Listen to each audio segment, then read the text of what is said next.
ขอเบิ่ง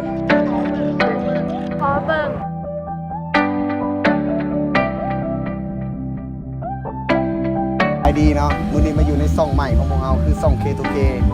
นี่เป็นรายการใหม่ของพวกเราคือรายการขอเบิ่งนะขอเบิ่งนั่นแต่ใด เมื่อนี้เขาก็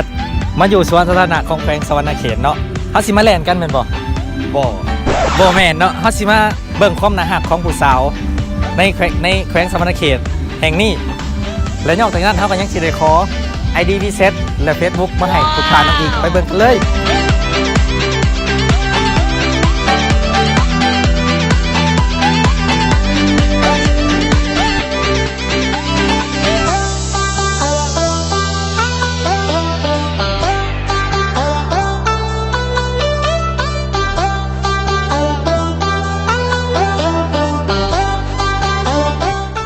เขาก็ได้ผู้สาวคนนำอิดเลยเนาะบอกชื่อเสียงเรียงนามตัวกันเลยชื่อ สบายดีสื่อแอนนี่ อยู่ห้องเฮียนใด ผู้เรียนมสสวรรค์ โดยเรียนมเจ็ด สเปคเจ้ามากไปเลย ในใดก็ได้คะแนนโบหลายใจ แนวละใจสถานะเจ้าเป็นอะไร มีแฟนแล้ว มีแฟนเลยเขากัเราก็มีแฟนแล้วกันยังต้องอยากให้คนไปติดต่อติดตามเนาะกับพร้อมเชิญเลยเขาก็อยู่กับผู้สาวงามคนที่2เนาะก็บอกคือเสียงงาม สื่อมี อยู่โรงเรียนเลย อยู่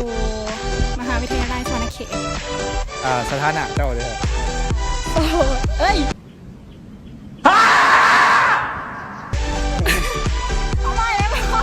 โอเคมาเลยมีแฟนแล้ว มีแฟนแล้วเนาะเจ้ามักคนสเปคอยู่เลย สเปคเนาะโบขึ้นกับสเปคอ่ะบอกกันทุกเรื่องก็พอละ ถักแต่ว่าเรามีแฟนแล้วแต่ว่าก็ยังสีแบบเขาไปติดตามเราได้ใน Facebook เนาะ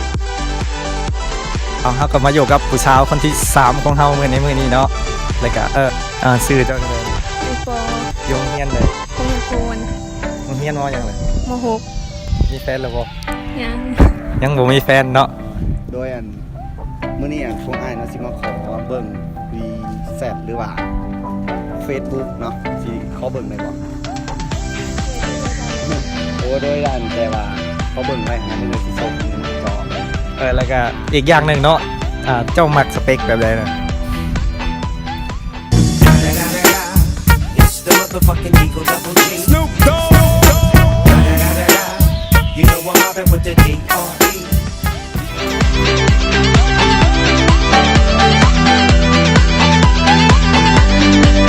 เขาก็มาอยู่น้ำผู้สาวคนที่4แล้วมื้อนี้เนาะ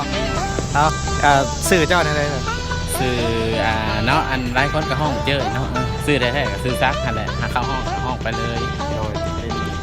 เฮียนอยู่ไส มหาวิทยาลัยสวรรณเขต คณะอย่าง วิทยาศาสตร์ธรรมศาสตร์ ปีอย่าง ปีหนึ่ง ตอนปัจจุบันนี้ยังใช้คำว่าโสดหรือว่ามีแฟนแล้ว ใช้คำว่าโสด มื้อนี้มาขอเบิ่ง สเปคก่อนแหละสัตว์สเปคก่อน มันตัดในสเปคมันสิตัดจะทางมันก็ได้ มันจะบอกไปเลย เอาเราถามเลย มึงฐานะสเปคถาม สเปคสเปคเป็นคนแบบไหน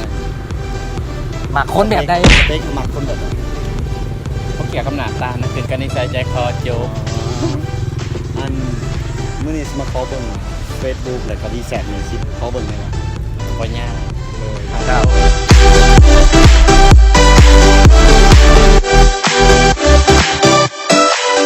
เขาก็อยู่กับผู้สาวคนที่5ในมือนี้แล้วเนาะก็เขาบอกชื่อเสียงเจ้ากันเลย บอกนั่นได้ละ ชื่อเจ้าชื่อลิน สื่อหลินสื่อปุ๋ย เฮียนน้องเฮียนเลย โรงเรียนมปลายโพนสวรรค์ มออย่าง มหกกำลังจะขึ้นมเจ็ดแล้ว มีแฟนเลยบ่ ยังโสด มักสเปคแบบใดอะ สเปคบอกเป็นคนแบบสูง สูง รายการจะแบบ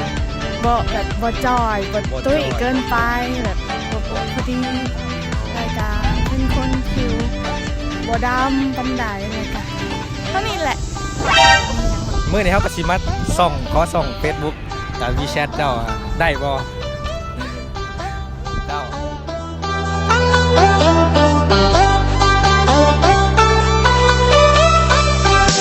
เ ที่เว้ากันมานี่ก็เป็นการสอบถามเนาะที่ว่าเล็กๆน้อยๆที่พวกเราสอบถามคนที่ว่ามาแล่นในสถานที่สวนสาธารณะแห่งนี้เนาะ หรือว่าเว้าง่ายๆกับการส่องของเฮาครั้งนี้ก็จบลงไปแล้วเนาะอย่าลืมกดไลค์แพนเพจของพวกเฮาเด้อที่ขึ้นอยู่ทางดังลมแล้วก็กดให้เห็นเป็นคนทำอิฐเพื่อได้เบิ่งคลิปของเฮาต่อไป